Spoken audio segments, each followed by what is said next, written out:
into a Batrider, they're playing into an Enigma, and they didn't pick any kind of save or counter in both games, it felt like.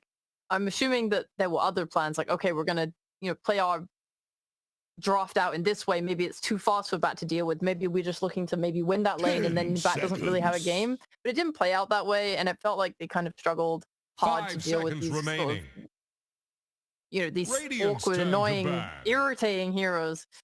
Yeah, they thought they had enough to go late game with this greedy draft, but it wasn't to be. Entity looks so incredibly strong. Pango Invoker first phase bans there from Nigma. So we're going to be leaving a lot of these cool heroes like Marcy, Death Prophet. Chen is still out there. Secret ban the Undying, and that's fair enough. But we're going to be left with even Enigma and Enchantress going to be in the pool for this first phase. Dire's turn and the DP is going to be big as well. I mean, taking out the Chen here, it's up on Nigma. What did they want to do? They want to take the Marcy and take it away from Secret, because every single game that Redlo gets his hand on this hero, it is just, he pops off super high, even in their losses. Yeah, it's so good. I was wondering if it's the time for Faceless Void. This is one of those heroes that's still out there. Nigma got burnt by it a little bit by Goon Squad and Aqua. Team Secret, they know the strength of the hero as well. 5 seconds remaining. Do we think we'll see some Faceless Voids coming out? If people are having to ban heroes that we currently see, like the Invoker and Pango, do you think that leaves some room here for Faceless Void in the first phase before he usually gets banned out in second? I think so, but I also feel like people only want to pick Faceless Void first phase when they can guarantee like a Chen or Enchantress. So like there, I think second pick, you can go like Void Ench or Void Chen, but if you don't have that option, probably a bit rough. It looks like Team Secret is favoring the overwhelming team fight of Enigma and a Tusk now. All right. Well, how will they respond to this? We've seen sometimes the Dawnbreaker comes out as an idea versus Enigma. Obviously, just in that early game, you can kind of brute force your lanes with her, and that stun from the ult and save from the ult kind of out. It can really ruin Enigma's day if you can snowball your lineup. Remaining. Going into late game, it's a bit Enigma favored. But otherwise, the Dawn is not a bad idea. Otherwise, you could go for something like a Faceless Void. You could go for Batrider. And it's your boy. It's a hero that is really annoying to deal with. Will Secret pick counters this time? Because Tusk, typically a hero will save in that snowball. You can get the Blink Dagger. Blink and Snowball save your core. That's not really an option. Like, always. Yeah, it's not completely guaranteed. It's nice, but it's not as easy as something like a swap. 5 seconds remaining. And the nice thing about this, having first pick and getting a second pick Batrider is you get all these bans to cover him. Like immediately they're just like, ban Queen of Pain, she's gone. So it's much harder to pick these counters into him, isn't it? So would you aim for supports? I know I'm going to bring this up every time. The Abaddon sometimes gets banned in the second phase. We've just not seen Oracle that much recently. Who else is there out there that can contend with a bat? Or are you not looking for hero matchups more like tempo and style? I always love to talk about tempo and style because it's more fun to explore than, just pick this hero. Hero counter. Every single time, it feels like people just go for the hero counters. So stuff like Shadow Demon, stuff like Nyx Assassin, they're all heroes that tend to pop up when there's a Batrider in the game. I will say similarly, whilst you do have that BKB piercing lasso, I would like to see something from Nigma to deal with an Enigma as well, right? I know the Pango's banned, but Winter Wyvern is still in the pool. You have Marcy, who's a playmaking support for you, so you can go a little bit more defensive on your 5, who is happy to just sort of sit back and wait to cast their spells at the right time. Yeah, I'm curious where this bat's heading. Like, do you reckon this is a Sumail bat? It doesn't feel necessarily like a mind control hero, but might be wrong on that. I'm not super up to date on who wants to play it.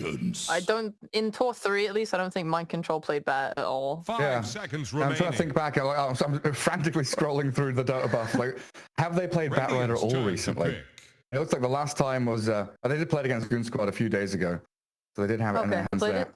I'm quickly looking. It was Sumail. All right, it was Sumail. And I like it more mid, to be fair. Yeah, I do as well, absolutely. And then during DPC, Mind Control played it once and twice. So yeah, he did play it 3 months ago or so. So it's in his repertoire, but yeah, I think the way the meta's been going and the way this hero's looked, mid lane, get your levels, get your boots of travel. much more impactful when you've got a lot more money. And Team Secret gonna have to look for something that can lane into the Batrider. You have maybe an option in a Puck. You could pick Alina. She's still in the pool and has been pretty contested throughout these qualifiers, it feels like. I think we've seen the Ember picked versus Batrider, and it has not gone well. Yeah, it was Nisha, wasn't it? Like they picked it last into the bat. Dyer's turn to I want to say his lane was fine, but then the overall game just felt like he was split pushing for 20 minutes. He wasn't really able to do anything because Bat had his number from like minute 15 onwards. It was quite hard, and I don't know, a lot of things kind of went wrong for him, like dying to that Shadow Fiend too. The slow on the raises is crazy. I don't know if either of these teams want to be playing something like an SF. I think looking at Nigma Galaxy, the best times I've seen this Batrider getting played is in synergy with a lineup that can just keep running at you and abuse the boots of travels. Having set up on multiple lanes, ways to just keep fighting and keep running at you. Any ability to just keep crossing the map and getting deep wards down seems to go really hard in Batrider's favor. I'd love to see a Miracle Shadow Fiend. It was definitely something he used to play a lot. I don't think we've seen it much recently, but with the rise of the hero, you could absolutely see, Miracle last night or a couple of nights ago saying, hey, I'm going to practice this, get back into it. Give me the SF. I very clearly remember like all those SF clips of him that got shared around for the longest time. Well, there was the one where he's like running away top lane, right? Yeah. Where he's like hiding in the trees, juking away. That's the exact one I'm thinking of. That was one that brought it to my mind as well. But here we go. Tempo, IO, the heal, the battery to keep people going. Really nicely pairing with the Batrider in the mid game as well with that spell amp and a Pudge for your position 1. And this gives me what I want to. When I talk about the ability to run up and down the map, or IO, you don't need to necessarily run up and down the map. You just have that relocate. Anytime the Marcy or the Bat finds someone, you're able to link your Pudge into that fight pretty much instantly. Yeah, assuming it is a POS 1 Pudge, right? I said that and realized, hang on, we've seen it 3, we've seen it 4. But true. It's looking like it's Marcy, IO you support. There's a bit of flexibility between Bat and Pudge depending on where you want to go. And a hero that we saw Talon defeating a Pudge with just earlier on, the Slark. Slark is definitely getting picked up way more. I've seen him a lot recently, and it feels like the hero can go very much either way. He either loses his lane really hard, because Nigma haven't picked their off lane yet. They can pick something here that might just destroy the lane. But yeah, he lose his lane, struggle to take fights early, because the hero is very squishy. Even if he jumps in, right, he's then kind of committed in. If you have AoE damage, Slark can just die. Like, I watched that T1 game just now where they had it, and even 23 Savage struggled sometimes with jumping in, getting burst down. Any moment where Dark Pact isn't up, it can just spell like an instant burst. Yeah. And as well, like if this Pudge is getting an axe, if he has a good lane in a good game, then that is really hard. I saw the Slark having to pop his BKB really early just to sort of be able to sit around and deal with it, because it can hurt a lot. That's why they're banning Glashrak, right? He hits all the notes that you're saying there, that AoE damage, not something Slark wants to contend with. And it's been kind of an interesting item build from Slarks recently, hasn't it? The Echo Saber, Disassemble, and then go into Aghanim Scepter and Bloodthorn and stuff like that later on. I do really like the hero. Obviously, like bringing up points to how to counter it, but it looks like an amazing game. I think most of the initiation from Nigma is quite like you see it coming. You should be able to react to a Marcy jumping on you, for example, with that Dark Pact. If you get hooked, I think you should have enough time to get the Dark Pact off before you're dismembered. The only real threat is just Batrider getting a lasso with a blink, which maybe you can just buy a Lincoln Sphere, and then you don't have to worry about it. Yeah, and then you do have turnaround plays with Cask and Snowball, the ability for Tusk to maybe come in and save, even though, like you said, it's not consistent. There's the potential there. Yeah. There's a lot of ways to buy time for Secret here, it feels like. Snowball, Cask, pouncing, getting into your Depth Shroud Shard for Slark. Enigma Black Hole is going to be a threat that keeps Nigma at bay a little bit. Exactly. Like, to bring it up is great, this Black Hole. Slark, usually when you're playing with a Black Hole, you want a hero that's able to bait heroes out of position or have to commit really hard onto you.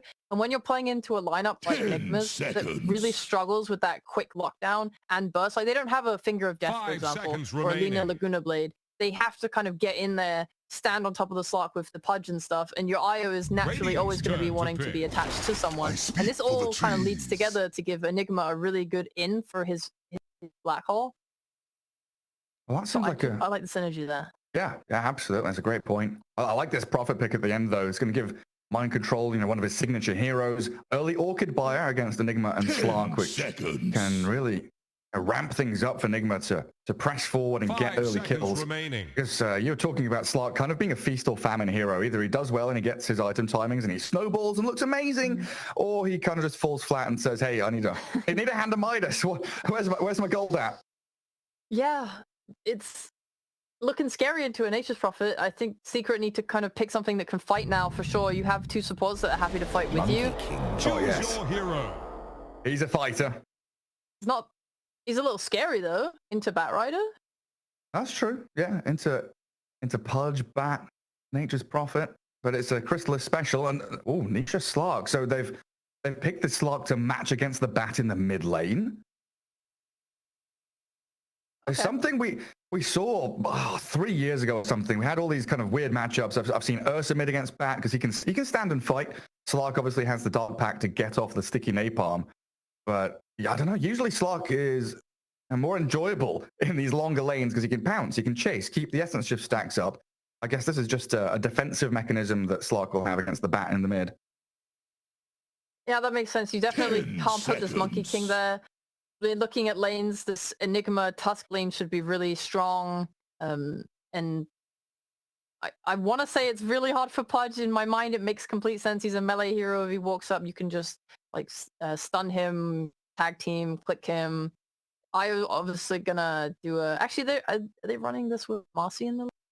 And that could be strong in return, but at the same time, you are two heroes that have to commit in at melee range to do anything to Team Secret, and you're always going to have this advantage of, you're Enigma, you idle on the creeps, the lane is pushed back, it's in your tower, so you're getting that regen, that extra armor just from being kind of in that area, especially since the change of moving that tower up as well. It just means you're always kind of nearer to that aura. I see these kind of heroes, Monkey, Witch Doctor, Tusk, and it took me a while, but I'm starting to think maybe like an early tri-lane here from Secret could work out. Or at the very least, try and put like Witch Doctor Monkey against the Pudge IO. If Kuro on this Marcy is with Mind Control. It's like having Maledict against Pudge, having Cask against IO. It feels like Witch Doctor is the hero to answer those two heroes together. Yeah, Tri-lane could be really interesting. I feel like in my deep soul that this is fine if they do duo lanes though. Yeah, okay. I'm trying to... It's just like Enigma's also there as well. He doesn't mind the solo lane too, does he? He doesn't, exactly. That is a good point. I'm just thinking about this Nature's Prophet and how hard he's able to pressure the Monkey King. That's kind of my biggest concern for him.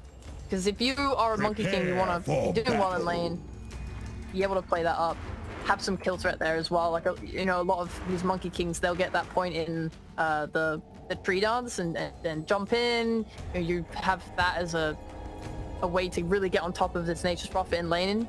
So much meat. So if Puppy's able to get an angle, it could be good. Could be.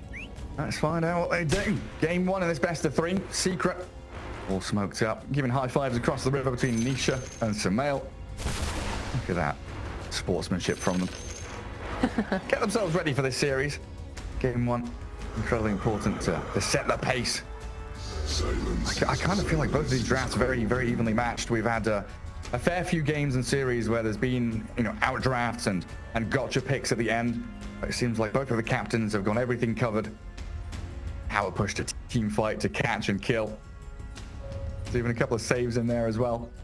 Going into mid to late game, obviously I love the toolkit that Secret has. I love having a Slark, Monkey King, Enigma, Tricore versus Pudge. It is so hard for him to deal with. You have a lot of ways to get on top of this Nature's Prophet.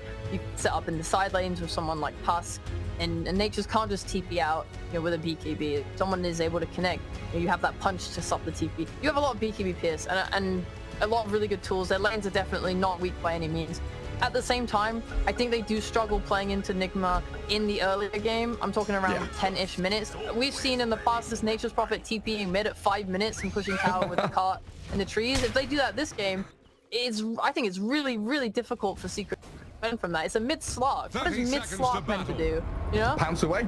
Yeah. Just pounce away. Yeah, do you think then, by extension, Nigma are on a timer? Do you think they have to win the game by 30 minutes or so, or have some kind of lead by that time? Not necessarily.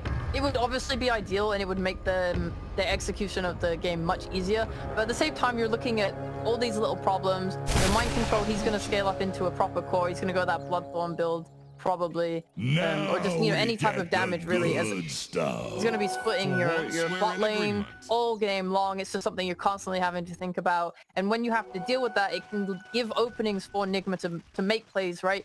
Someone TP's bot to go deal with the lane. Now Batrider's getting a lot, now you're smoking to top and getting a bat lasso or something, finding a pick off. The team is a little bit split. I think the global like prowess from the lineup on Dire here is just really, it can be really scary and hard to deal with. Absolutely can. Relocate, TP, bats with boots of travel, heroes everywhere swarming the map. And we've seen from Nigma, Liquid, a lot of these teams, when they win the games, it's through that macro gameplay, controlling the map, making sure you're suffocating your opponents, and limiting their farm. Peeking into this mid lane. So excited to see a mid slog against the Batrider. So far, he's doing okay for himself. A couple of CS, couple of denies. Bat at 0 and 2. But once he gets his levels up, should get a little easier for Sumail. This matchup's a lot easier nowadays. Like, it was a little change to the Dark Pact, right, where it doesn't do as much damage to yourself. Is that what it changed? Yeah, because I think so. Yeah. It used to be so rough back way. Yeah, he's had a few buffs because it's like mana cost got reduced a few patches ago as well. So he's had these little buffs, tinkering with the hero, Mr. Ice Frog. And looking into these side lanes, mind control down bottom with Kuro's Marcy, Puppy and Chrysalis there. We already saw the 1v1 between Marcy and Witch Doctor, where Maledict level 1 is such a great tool to trade and chip away at people. There's kill threat from both of these. On the bot lane, there's kill threat from both, I would say. If Witch Doctor's super out of position, you get that Marcy rebound, he could easily die. On the other side, a casket into a Maledict, I mean... Can't go wrong with that. Yeah. And then up at top, looks like they got to pull off, so adding on to that Enigma wave drag back through the Eidolons. Get a large camp pull from Zayat, Miracle, and GH. Just going to have to try and drag this wave around. It's always such an awkward position to be in when you've got an Io who's not really a kill hero, Pudge who just wants to farm his first few levels, get to Vanguard, and this Enigma Tusker just toying, like they're toying with you, dragging waves, moving things around. Nothing's comfortable for Nigma in that top lane. Yeah, I think Rezo should probably run away with the CS in this lane. Pudge has a really high base damage, which is always really nice, but yeah, trying to CS against like 6 Eidolons. It's not fun. Yeah, not fun, especially with the threat as well of just at any moment with these levels, you get that Malefice, you get the ice shards come out. Like GH especially needs to make sure he's keeping himself pretty safe. I mean, they're going on top already. Yeah, tag team, Eidolons, Zayat. Just behind his creep wave so he doesn't get hooked. But you see that GH takes a step forward and he takes 200 damage just from the clicks of Rezo. There's not really much you can do to fight back. You can try and hook and rot, but it's a tanky Tusk, reasonably tanky. Enigma already has his urn as well. As we saw down at bottom, Puppy chasing Kuro into the mid lane. They're both rotating to try and help out because it looks like Sumail's making the call that Nisha's Slark is getting away with a little too much. Oh, wait, up at top. The rot is there. Miracle walking into the Eidolons though. With a Malefice and tag team and he misses the hook. Miracle sharded up now and Rezo, he's trying to finish him off, but this tether, GH has kept him alive. Even had a Fairy Fire as a backup plan. The Stick has managed to keep Miracle in fighting shape, at least for now. And then mid lane, it looks like Nisha will just pounce away. Dispose into the Firefly. He's got the napalm off him. Nisha still being dived. He pops his Fairy Fire. The Slark so close to death. He's going to drop it. Surely Sumail will finish him off and get first blood. Right off the bat. Oh man, first blood for the mid laner, for the Batrider, and you got full XP for that. I think Kuroki was out of range at that point. And you forced a support TP too. I mean, the spot lane should do him pretty nicely for mind control in that 1v1, I think. Just the ability to harass him down, get those treants out. Yeah. I lost track of Puppy there. We watched him chasing Kuro, and then we started watching top lane. I'm kind of curious where Puppy went, because it felt like he was going to be ready to actually deal with that rotation. He was hiding in the trees, thank you. I think he cast the casket on Kuroki instead, in front of them. I don't know, it's a... Okay. Oh, not in time to help. Now Kuro actually shifting up to top. The roaming Marcy. A little bit of a challenge though with the wave at the Radiant tier 1. This leaves room for bot to die. Yeah, jump on the Prophet. Absolutely right. Puppy holding the cast, making sure there's no TP opportunity, so they can spend the Boundless now, stun him up, and finish off mind control. Get themselves on the board, 1-1. Marcy rotating makes sense to me. I think it's good to pressure lanes, but only if the lane is in a really good spot bot, and Witch Doctor is also preoccupied. They're going mid again. Yeah, Nisha. Nice by Kuroki. Waited for that Dark Pact to end. Nisha going to get chased down by the Batrider, but now Zayats is here. Combating this aggression. TP forward from mind control. 5.5 minutes in. You're absolutely right. He dies, he TPs, and now they aggressively move on tier 1 with the catapult wave. Jump in from Kuro. He actually lands on Zayats here, so another dispose will drag him back into the tree, and the Sprout is there, and Nigma finding a bonus kill for their troubles. A 5-minute move, it happens every time. If you see the Nature's Prophet, you gotta expect this, and they're gonna do so much damage to this tower, and there is honestly no way that Secret can defend it. If they don't have that wave shove, they don't have long-range ways to draw aggro or poke or threaten them at all. Have to watch the tower die. Nothing they can do about it. AMC and Sumail going to finish it off. Radiant's middle tower there it is, mind control getting the last hit. There's even a DD rune spawning bottom, so they can keep shifting this aggression to other lanes and pressuring this Monkey King potentially. Well, it looks like they're just eyeing up mid again. Sumail doesn't want to give Nisha an easy time. They're just going to start getting ahead. You pick the slot to deal with the Batrider, and now you're just getting run down and lassoed up here. He's got it ready. Exposed lasso, then Zayats with a snowball, but Sumail dominating now out of this mid lane. He's got all their kills. This is the problem with current Batrider. See, like, the Slock is picked as a counter idea. Okay, I can just Dark Pact the Thicky, but it's on such a low cooldown, and it does damage now just from being applied. Right, you're just wearing him down, clicking him. I really think that this play from Nigma to just keep running at him pre-level 6 is worked out fantastically. Really good idea from them. I think Slock is now with, gonna have to max his Dark Pact and just see if he can recover. It is rough because your mid laner is generally the guy that can rotate and help alleviate pressure from other lanes or make these moves, and Slock is not that playmaking hero. Yeah, and here's one of the issues that we pointed out during the draft. We've seen Slug do very well when he does snowball, and he gets that echo, disassemble into Ags, go BKB or whatever, and he's got Hand of Midas queued up now, so it's going to be a recovery game from Nisha. Try and scale into that later portion of the match. And this puts a lot on the shoulders of Crystallis, it feels like. Now he's going to have to become the playmaker. Yeah, and it's possible. If you look back at even TI-10, I remember how good the Atoro's Monkey King was, like playing really active and not going super greedy. Like, he didn't even go for a Battle Fury. Back then it would just be having a Maelstrom, having the ability to fight, and just kind of getting himself super involved and staying on top of the net worth just via that. If Crystallis can channel that super hot energy and go fight and kill and make space for Slock, I mean, you have that late game scaling for sure. Kind of bring you through. It's like you got to invest in your Slock's future and give up a little bit of your game. Like, Crystallis, I need you to play like Yatoro. I don't want to say that. I was saying like Yatoro, just like this. That's all you gotta do. I mean, I'm just referencing a playstyle, in the past, just to say that it's possible. I'm not saying he has to become Yatoro. I mean, Crystallis has got his own style of thing. His own hair. He's got his own hair. He's got his own hair. I mean, but you're looking at the item build, and he is sort of like looking at that style of play, going for that Echo Saber. He wants the Orb of Corrosion. If they have supports that are very good at brawling, so you can enable this playstyle. The biggest thing you're thinking about is when you want to rotate out of bot on Crystallis, because right now you know, Nature's Prophet, he's got those 3 points in Nature's Call. They are going to be trying to pressure this tower, I think it's hard for you to just sit bot and be able to defend it the way that some other matchups play out.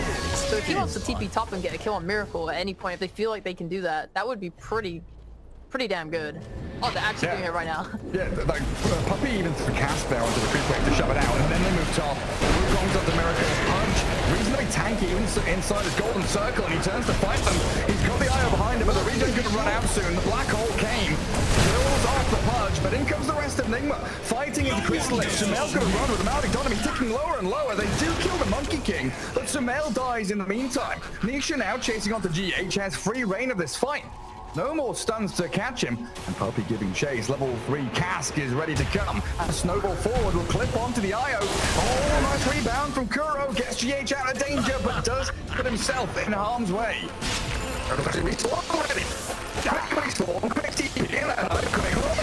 Now dragged into the rock. I'm just living here. Lots of very angry players out here coming to fight. And in the end, you know, Secret's move feels like it worked out. They got 2 big core kills. They got a good first black hole of the match to really stick it to Nigma. As it looks like Zayat's. Oh, the body block's coming. Miracle was thinking about it. I have to give up on the Tusk. They got Nisha involved, which I didn't expect. I thought he would just try and use that move as space to farm. But he got there. He got permanent Agi, just level 1. I'm not sure if I like it a lot for Secret. I mean, yeah, you get those core kills, but you also overextend a little bit. Your monkey does die. I think they wanted to kind of translate that kill on Pudge into a tower top. Instead, what's happening is Nigma just turning it around into their own tower push. Look at Pudge go wild with this overcharged tether. Yeah. Whacking away with his cleavers and his meat hooks. Cut you twice. You just have a kind of a you know, the way that the lanes went, the way that Sumail got all those kills, he got his boost of travel so early that, you know, taking that fight top, you're playing into the bad boost of travel. He was able to get there so quickly. All that move speed allowed him to get in there and just kill the Monkey King. Maybe plays out a different way. I mean, Puppey would be very happy with the outcome of that fight. He got like 500 gold from killing Sumail. Okay, yes, Puppey loves getting gold, for sure. He's got his arcane boot. 600 saved up towards the shard. You know, yeah, we'll hype that one up. Yeah. Let's go, Puppey. Yeah. I'm just checking back. Because Sumail was 5-0, and Puppey got the final touch on him. He's got his level 6, so with the arcane boots, with the power of the arcane boots, he's gonna swing down bot maybe. And you can have some good kills right there. Faces a stiff win. He's guarding Nisha for now. We'll see what he gets up to. I'm a big fan of Nisha swapping things around, not going for the Hand of Midas. Falcon Blade, Diffusal, Echo. He's still going to go for this brawling item build, which it feels like they need to do against Nigma here in this game. Maybe that's a result of how the top went. Just because you're thinking, okay, it's fine, Crystallis will make space, Crystallis will be the one that goes and fights, and when he goes top and dies in that fashion, you kind of realize, oh, maybe we can't brute force this with like 4v5s while I farm. Maybe I have to get involved and itemize like this because, yeah, this Bat Rider is a big problem. Yeah. Thanks. When you see one Nigma hero, it's not one, it's 5. They're all here. Like Miracle hooks the Tusk top, and how many Baron TPs, Prophet TPs, they're trying to backstab Rezo, they kill Zayat, and they can't quite chase up to the Enigma. Sumail's gonna have another try with a flame break. Lasso's coming, but he just straight up black holes it. Now Nisha's in on top of the bat, and Sumail shredded by Rezo's turnaround. Secret ready to come back in, mind control. He's gonna get pounced upon by the monkey, jumping from the canopy down onto the Prophet. The hook to save him, very far is not enough, and Pudge pounced upon. Save your body syndrome coming into play as Crystallis and Nisha strike back. Whoa, that was an overextension. They're all looking for this edge. They get GH as well. Puppey and Rezo able to come back into their triangle and kill 4 members of Nigma. It's all about these reactions, responses. And Nigma come top, respond, push back. Secret doing the same thing. All of the fights around this top lane. Get any salt in your life. And we see the fruits of them bringing the Slock into things. We're going again. MC's TP in aggressively, but they've got a lasso on the monkey to drag him out of the Wukongs. Nisha has already spent his shadow dance as Marcy gets the unleash, looks to kill off Crystal here with Miracle and Sumail. They did lose the Nature's Prophet in the end. Mind control just a little too deep to set that fight up. Lots of fight around this top tower.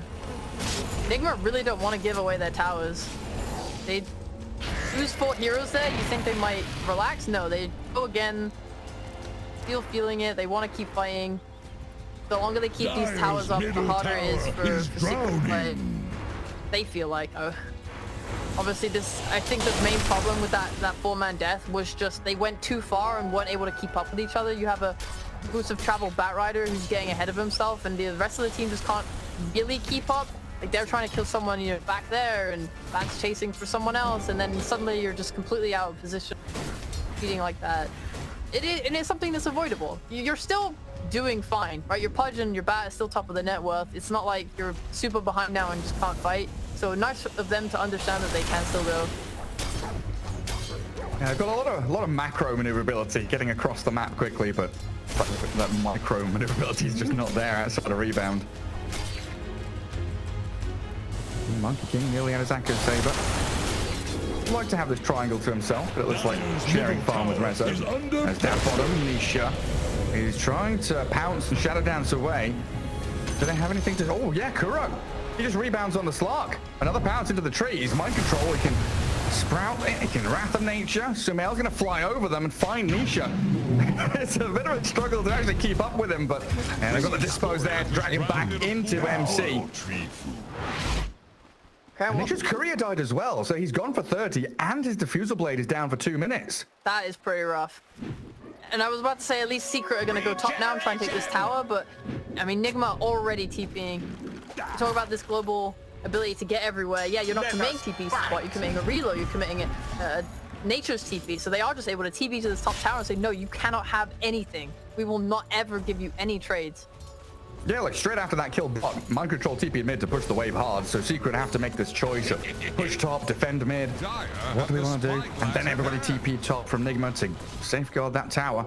The seeds of fortune. Smoking down into bottom jungle now, though. Might find Mind Control as he is farming pretty forward. Big killer. His orchid's ready. Oh, did they see him? Jumping over the treants. They don't give chase. They know where he is, though. Did they not see him? Was that a guess that he was at the south side of the camp? Looked like. Yeah, it looked like it. So you're playing with the Slark on Secret. This is a big thing, vision-wise, right? If Secret can kind of get good deep walls down, so they see that Nature's playing bot, because that's where he's going to be. No matter like what the game state is like, one thing is always certain. Nature's Prophet will try to farm that bot jungle. You can put a ward on like the cliff bot, you know, the high ground one, to see if he's playing in the trees there. You could put a ward that kind of covers that hard camp near the entrance that most carries or Nature's Prophet would swing from the triangle to those camps. Right, anytime you can see him, you know that there's just sort of a semi-reliable kill that you can get there as a team. But, you know, lacking that vision, we see that it doesn't quite pan out. They'll put that one on the cliff there instead now. And keep that vision up. Chrysalis, even scared to show in the mid lane, just boundless strike and get that primal spring over the trees. It looks like Puppy's trying to bait with illusions. He's got the one hero plus one illusion together, faking it out. One illusion in the Roche pit, scouting inside there in case Nigma want to make a surprise sweep into the pit. There's a really nice ward here in the lane top by Nigma.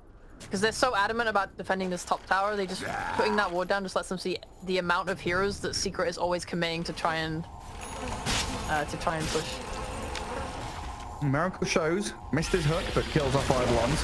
And the backstab from Mind Control, going to get countered by a snowball, and the pounce in from Chrysalis. Oh, Nigma, they've got to back up now. They've lost MC, over eager to play aggressively. Miracle also in trouble. Nisha pounces in, but they've got the reload save. GH takes him all the way back. Not to base, but behind tier 3. So Mail pounds upon under tier 1 tower though, and Nisha and Chrysalis. The gap close they have to jumping Nigma Hero is finding them isolated. You can probably go look for more as Kura getting snowballed on. Marcy trapped in the forest, plunged into oblivion. Secret fighting back and getting these stacks up on Nisha's Slark. What a save from Tusk there against the Orchid. I think it's hard to commit like that when you have that save because it gave Secret so much time to just connect all 5 of their heroes top, bring in those numbers. Dire's top tower has Finally get the tier 1 tower. Yeah, it's about time. At long last. Oh, they're aiming mind control bottom. Already 4 deaths on his Prophet. He's so eager to get involved. Trying to push that bottom lane, but it looks like Secret have found their groove. Now they're the ones able to move from lane to lane, utilize the Wraith Pack, still hold the black hole for the next team fight, and probably pivot towards mid and look for tier 1 there. It's a little riskier for them to push towers, but if getting kills like this opens up the map for them, or it opens up the opportunity for them to poke at towers or try and take objectives or just kind of reclaim map space. I'm glad they could finally get top tower for themselves. That is just a big relief there since Nigma have been using that tower so religiously as a TP point to keep fights and bringing them to Secret.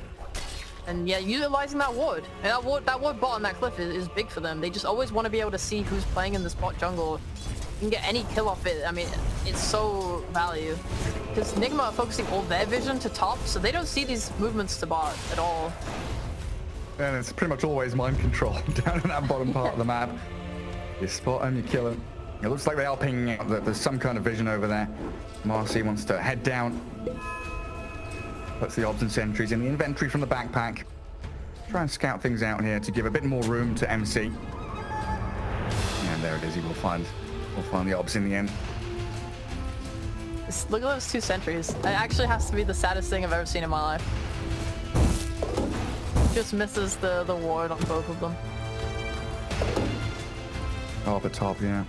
It's unfortunate. Some tier 2 items.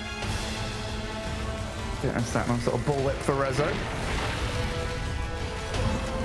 So there is no way for them to really cancel the black hole other than getting a lasso off somehow, but it's a bit difficult, you know? Otherwise, maybe they'll just rely on Pudge hooking to save people from black hole.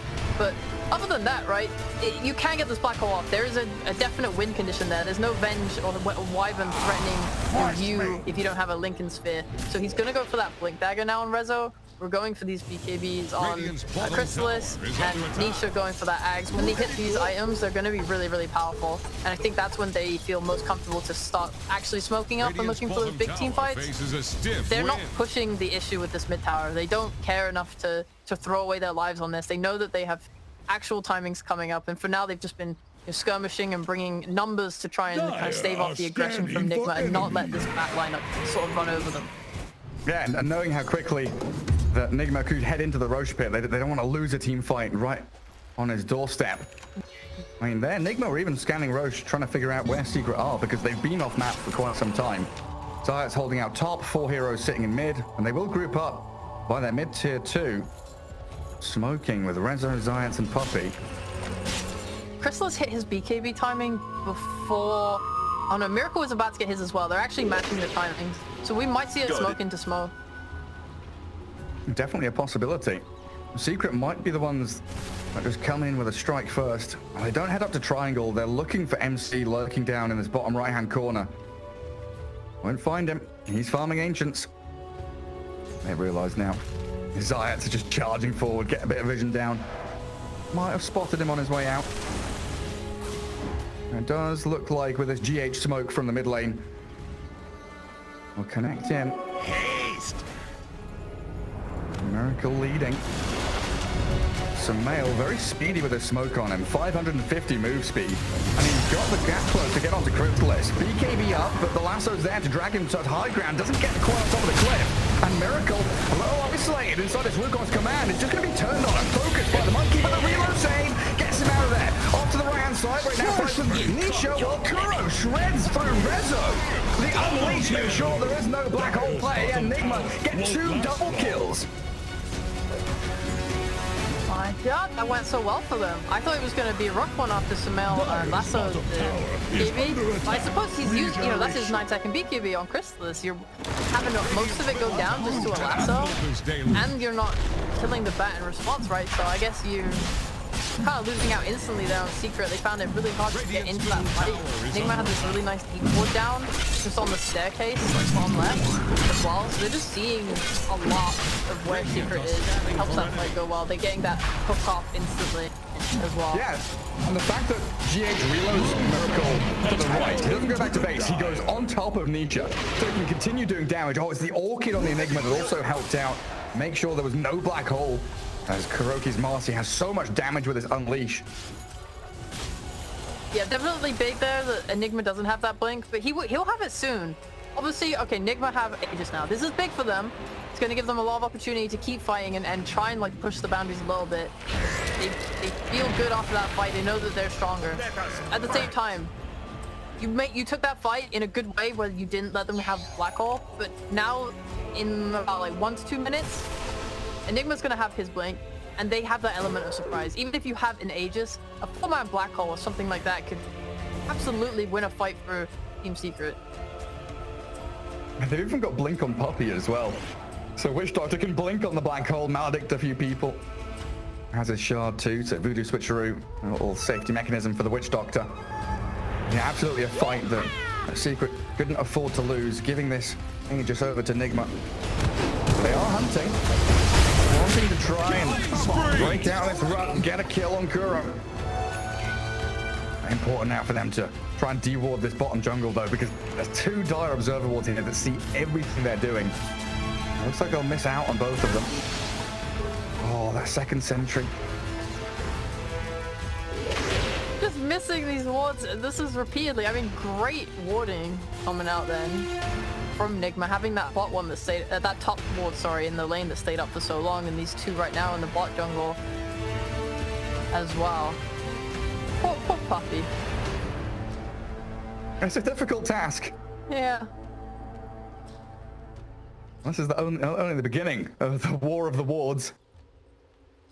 I think it's just you're trying to cover like multiple spots at once, because you're looking for, sometimes a ward is planted at the top of those stairs to the left of that sentry, and then also the top of the stairs to the right of that sentry. I think that might, or I know some people really like to ward actual camp that sentry's in front of as well.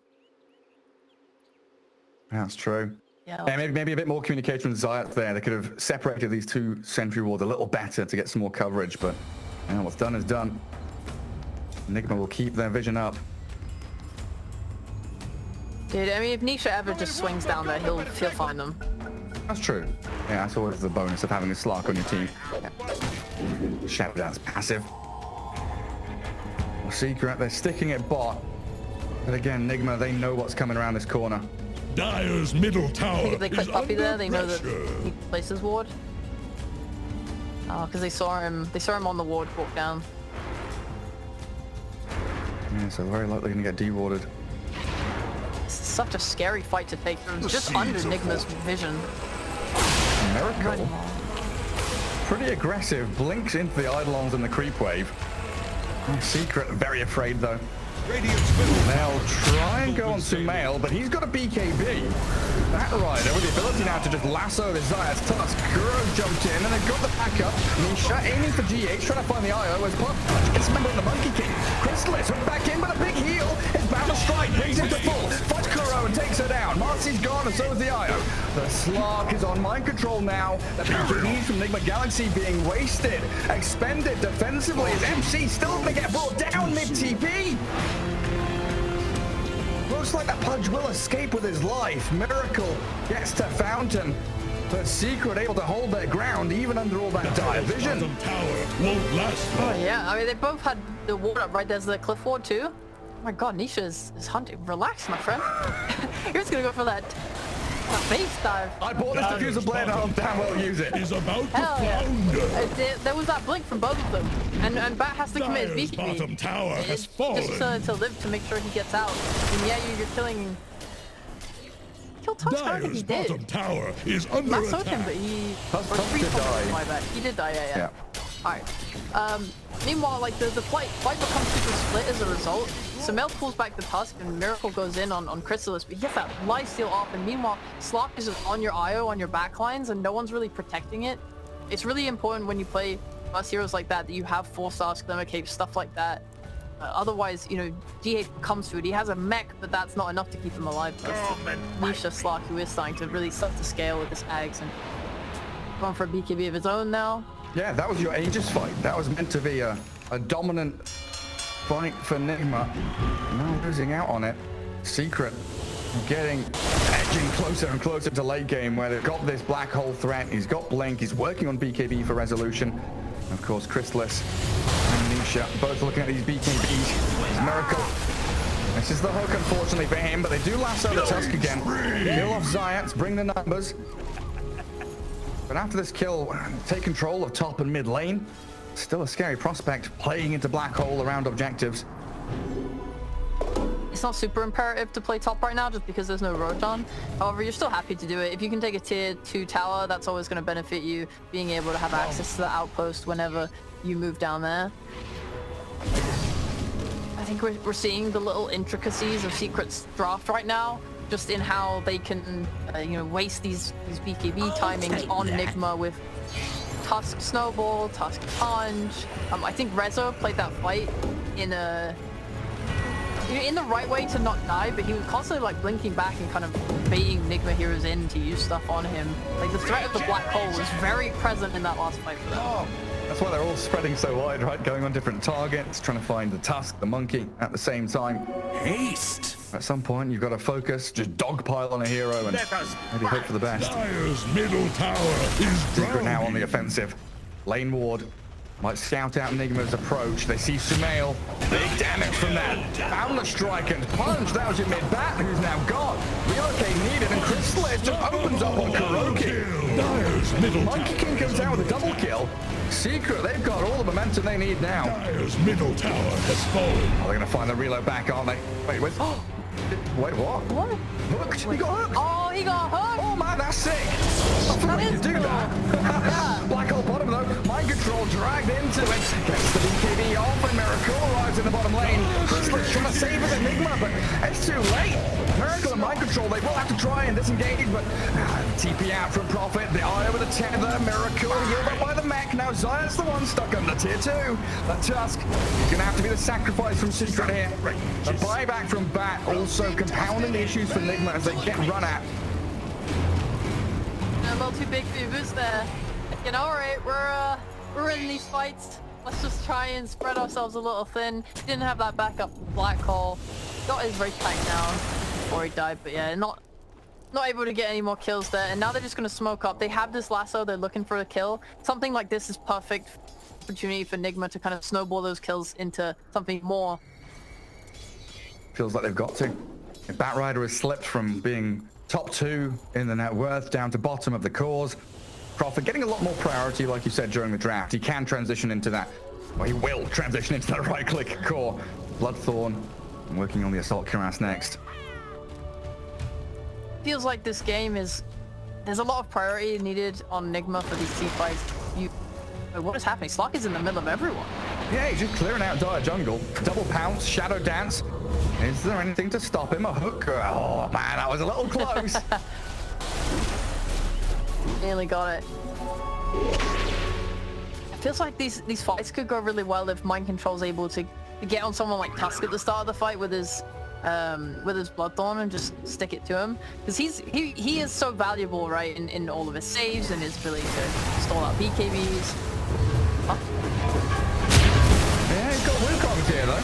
Puppy through that voodoo switcheroo, tries to turn and fight. They're going to reel it back, and the kill on Chrysalis comes. Kuro's Unleash. And again, just proving how powerful this Marcy can be, even from a position 5 roll. That's easy forward towards Nisha. MC won't be able to grab him. There's another pounce, but there's no TP here for Nisha. You might have to utilize Shadow Dance to step away from Nigma's grasps, because they are diving deep. Zayats and Puppy are in behind the slot. Sumail and MC just going straight in towards them, but here's a turnaround from Secret. Nigma, they go a step too far. Mind control, pounced upon by Chrysalis. They've got the damage to kill him with TP. And now Marcy, tracked back by the Slark and Monkey King. The chase potential of Secret is supreme. Feels like people are diving into each other over and over again.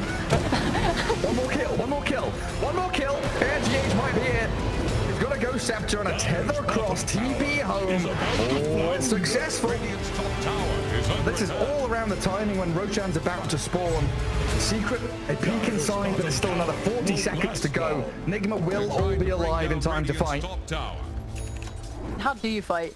So you want to either bait things out or just have the perfect quote-unquote team fight. If, I don't know, Pudge can stick on the Slark and kind of waste his time. You have Nature's Prophet killing that backline off. Batrider, if you can get that last one to Chrysalis. These are all sort of things you want to see happening. I mean, it's really hard. You just kind of want to break them apart as a team so that they're not together. When they're together, that's when you're scared of this black hole. I think Secret do have a much easier job of covering themselves in a fight, whereas Nigma, it's scary when Slark is jumping on your backline. You're trying to focus on that forward. But down the Enigma, there's going to be no black hole. Oh, there is going to be a black hole. He goes BKB off, but he turns to fight with Nisha. Zaya's coming in, the snowball saving up Rizzo. They hook back Puppy, but he's got the voodoo switcheroo. Inside the Wukong's cover. He got the center ground. That's the rebound out. But in comes mind control now. Sancing the Monkey King inside the trees. He's launching back up, and Zaya's with another jump. Finding the stun punch onto MC. Getting Secret. Triple kill on Chrysalis. And into the Roche pit they go. Oh, Nigma trying to brute force these fights. It's not working out for him. And GH is going to get picked off all the way back in that radiant triangle. 4 kills for Secret. And now looking at Aegis with the shard. A 3,500 net worth swing there going to the Radiant as well. 7k experience with nothing for Nigma. Got your BKB, Gary. This is it. Enigma, he's not powerless anymore. You can't just Bloodthorn him and call it a day, living on that little breath and getting that final black hole off. I mean, this is a nice thing, right? If you can get that off even for a second, they're covering each other. They're getting in there with the Monkey King, getting the Wukong's command down. It will just do so much damage. It usually feels so bad when you're 100 HP and use BKB, but that has got to be one of the best low HP BKB turnarounds I've ever seen from Rezo. It's just like you said, he knew exactly that they've got Pounce, they've got this Primal Spring, the Tusk with the Blink, the Snowball, and a Force Staff. So much maneuverability here from Secret to gap close and fight back.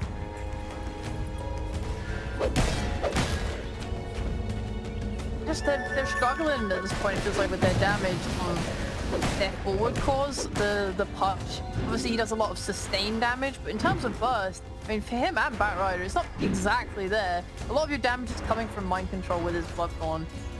And he feels bad to just keep you right into the thick of it because, you know, we talk about how much mobility Secret has to really get in there and stick it on them. It's very dangerous for him. He doesn't really have anything other than a BKB to defend himself. No, you know, Linkins, there's no 4-stars.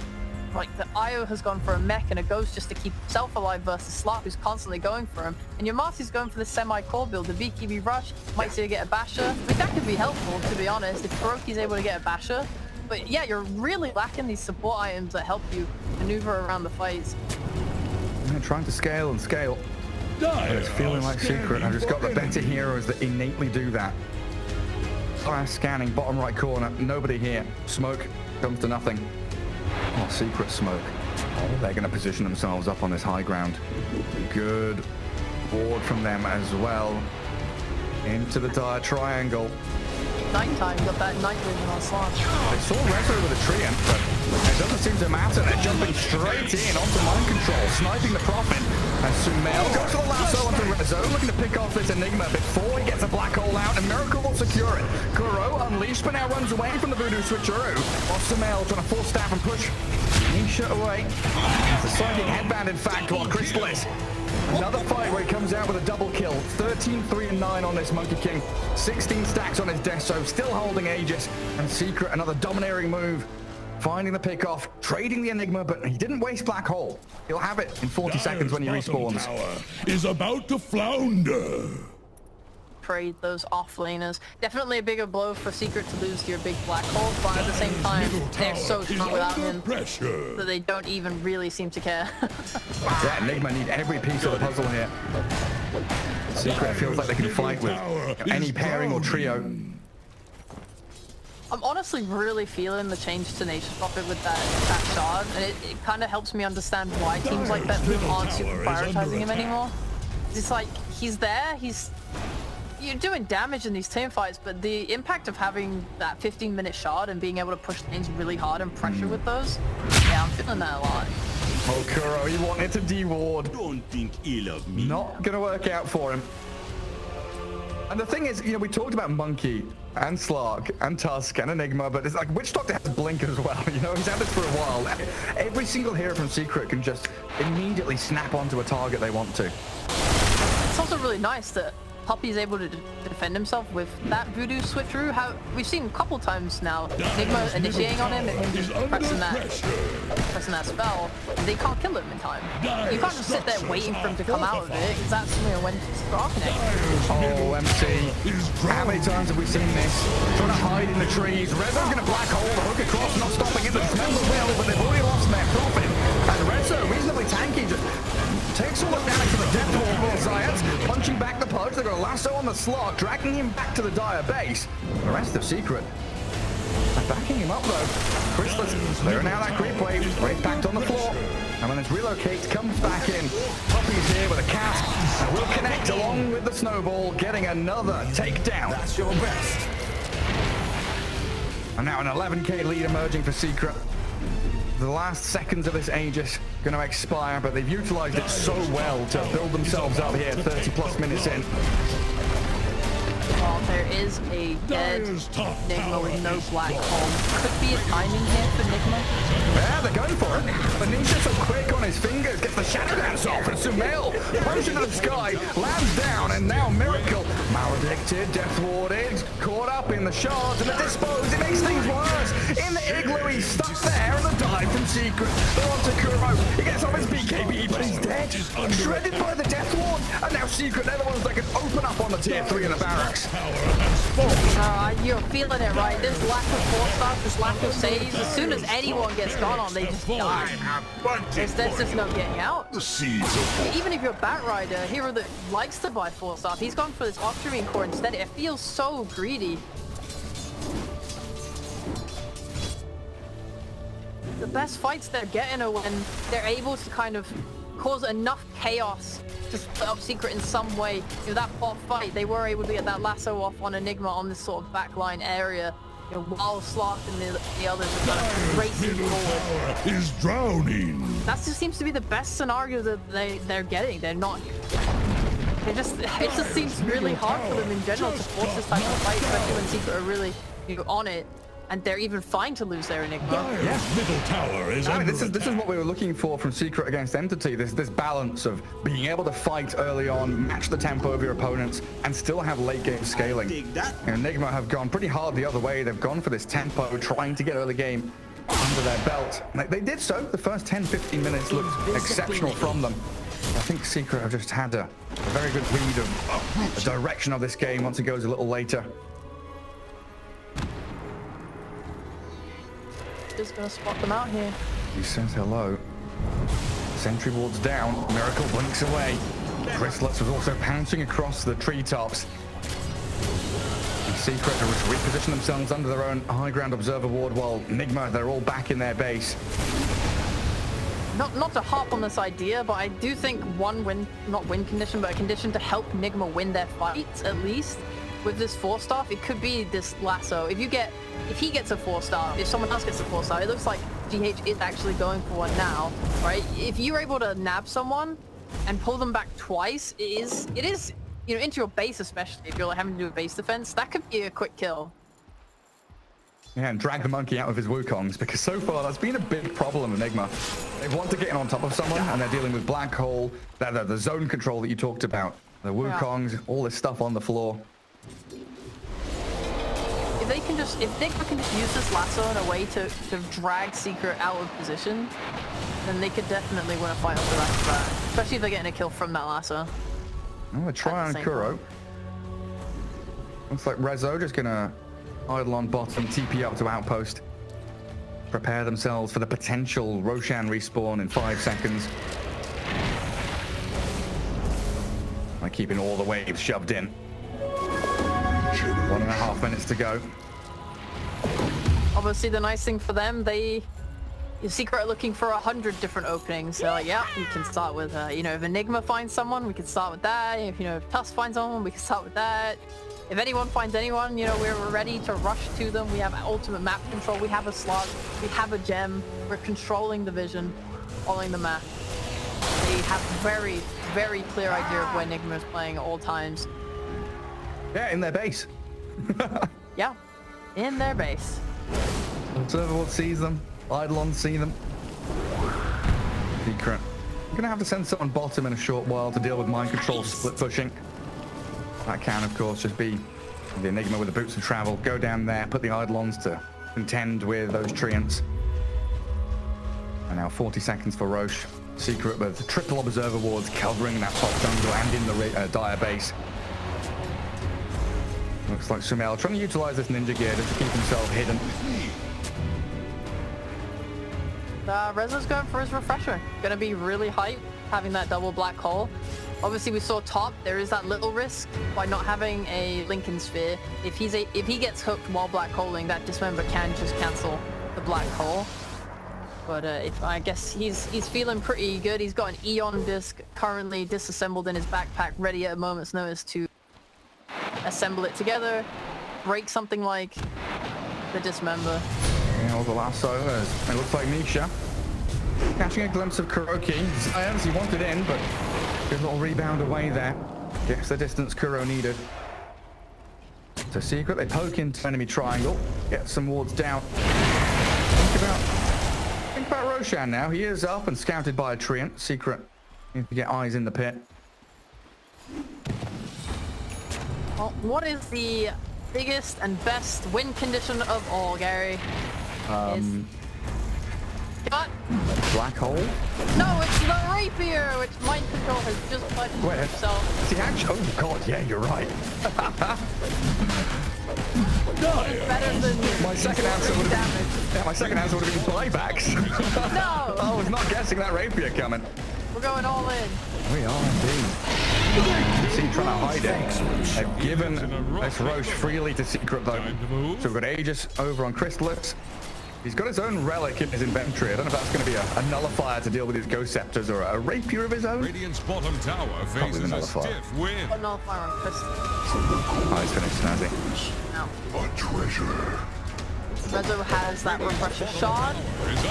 2 black holes. And an arcane rune. Yeah, this is looking a little scary. He kind of wants to go now. Give me an opportunity, please, Nigma. Run at us. Very disciplined from Nigma, though, just keeping as hidden as they can. That deep base ward, it's seen mind control. Secret will know that there's a rapier in play.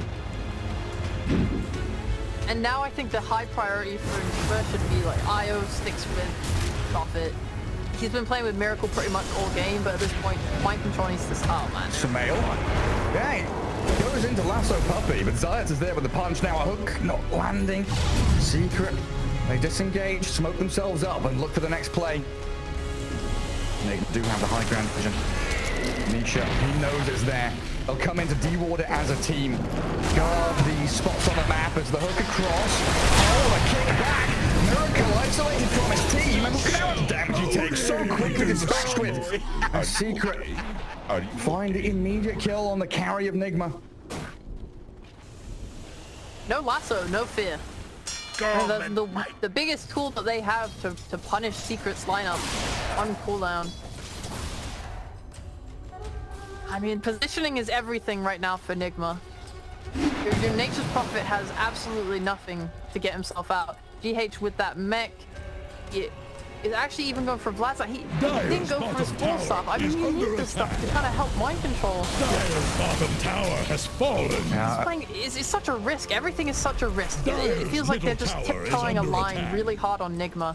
Secret, everything is so open and easy. Yeah, it's like Nigma trying to not throw the game. They don't want to straight up lose. But at some point, you're going to have to play to win. You have to match Secret's moves up to your high ground. And Secret now needs to jump in and kick Kuro back into the waiting arms of Nisha's Slark. The lasso comes, Slark's dragged back, but the black hole onto the Prophet with the Death Ward on him. All the reload out. GH saves MC so he can turn with the Rapier and try and do damage into Nisha, but he's got Shadow Dance.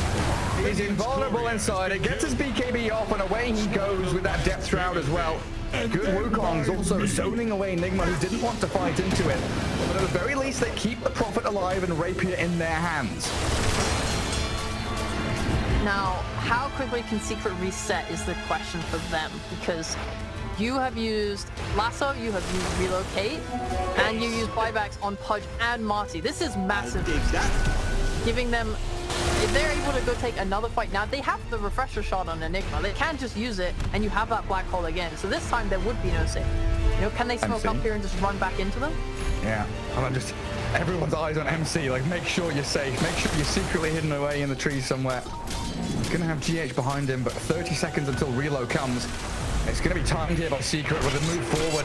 Zayas dismembered before he can punch or kick anybody. But there's Redstone. Black Hole not clipping Sumail and then catching Miracle. But look at Miracle dying to this Chrysalis Nisha combo. Another kick and punch from Zayas, aiming for Kuro as MC pummeled by the Death Ward. Rapier's about to be on the floor. He's in the sprout, but he's found by Slark. The pounce across will get Nisha a double kill. And Chrysalis grabbed the Rapier. Team Secret on the verge of victory here in game one. Dyer's middle tower is under pressure. I'm struggling to find things that Nigma can do to bring this one back. And there's no buyback on Pudge. Prophet doesn't have Rapier anymore. Are under attack. It might just be a case of think about game two here, boys. Time Control will buy back. Try their hardest to defend this final lane of barracks. Nisha and Chrysalis making short work of them as they get the jump from Zayas, but he's immediately silenced. Can't punch or kick. They get one pick, but they've lost their buildings. The base in disarray. And Nigma really with no options left now. Have played this so well, and they understand that they don't even need to look for mind control. He has a Rapier, sure, but you kill the Pudge first instead. It doesn't matter anymore. You know, like a whole big set of utility for Nigma, that hook to save teammates, that, you know, he has that shot as well. Like any save, that all of that disappears when this Pudge dies. So nice. you kill the Pudge, and then you can just go for the Nature's Prophet afterwards. You're sitting pretty, you have a basher on Slark, you have so many ways to lock them down even through BKB. Yeah. You're just not sweating. It's like an angry swarm of bees. You're just like, okay, I've dealt with one of them. There's another one here. There's a tusk jumping me. There's a witch doctor jumping me. And then you're thinking, wait, where's the queen bee? Where's this black hole from Enigma? It's there. It's hiding. But it's absolutely watching you for the moment to come in. This has just been a hard one to come back into. I think it really makes it worse playing into a Slark who is able to just remove so much of your vision. You're just constantly playing with limited options to fight, limited vision to play off of. Everything just feels like it's getting smaller and smaller and further away from you. And now Secret are just going to look for any pickoff they can get to snowball that into a good fight for them, waiting for someone to show and be out of position so they can jump. Waiting for someone in the mid lane to show. Puppy. Lasso. Dragged into the Dire base, but he's got Eon Disc and Voodoo Switcheroo overlapping them a little bit. Silenced now and killed as Nigma retreats away from the Wukongs. Yeah, a little Glimmer of hope for Nigma. Puppy down. I mean, that's kind of the best situation you can really hope for, right? Just they overcommit a little bit and you're able to match that death. They even held it off for a little while with that switcheroo. I thought they would get the Slark shot off as well to keep it safe, but not quite. Yeah, Nisha knowing where all that vision is. D-ward one of the obs in the triangle, knows the other one exists. And two wards up top, very defensive from Nigma, knowing that these fights will occur on the doorstep of their base. I mean, so the most likely place that they're going to come from, just because of how Roshan is on the map, right? It may respawn in 1 minute, and that's that's when we're going to start to have Secret focus, play it safe. They're not going to throw this game. They know what's at stake. This is TI. You don't rush into that base and die and throw it all away. So they're going to look for any opportunity they can get. If someone is out of position, you know, they will make the jump for it, but they're not going to overcommit. Especially when they've got Rapier. It's one of those weird little mind games where, you know, MC has Rapier as a last-ditch effort, then Chrysalis takes it, but he's going to have to be wary not to give it away. Oh, that's a good move, though. Zayat finds the catch. Sumail, his BKB is worthless against the physical damage of Secret. They do get a... Oh, God, I fucking an idlock. But it's not. It's Monkey Game. It is Monkey. Okay, I wasn't wrong. I thought it was Monkey, but it's like, oh, it's an idlock. Never mind. JK, we're soon back on you. Nisha, his BKB up and Rezo's into the black hole, catching the GHIO, but there's Sumail with the lasso, dragging him across the tier 4 towards Fountain as MC focused down, and Miracle with Death Warps on him. They kill Kuro, Malding ticking him down. Miracle's done for. Another Death Warp from Kuro, pushed into the Wukongs, and Secret, they've got it now. GG cool. Game 1 goes to Secret as they dive the Fountain for good measure. A celebratory black hole from Rezo in there as well. Very, very clean game from Secret. After that 20-25 minute mark, it felt like there was just nothing Nick could do anymore.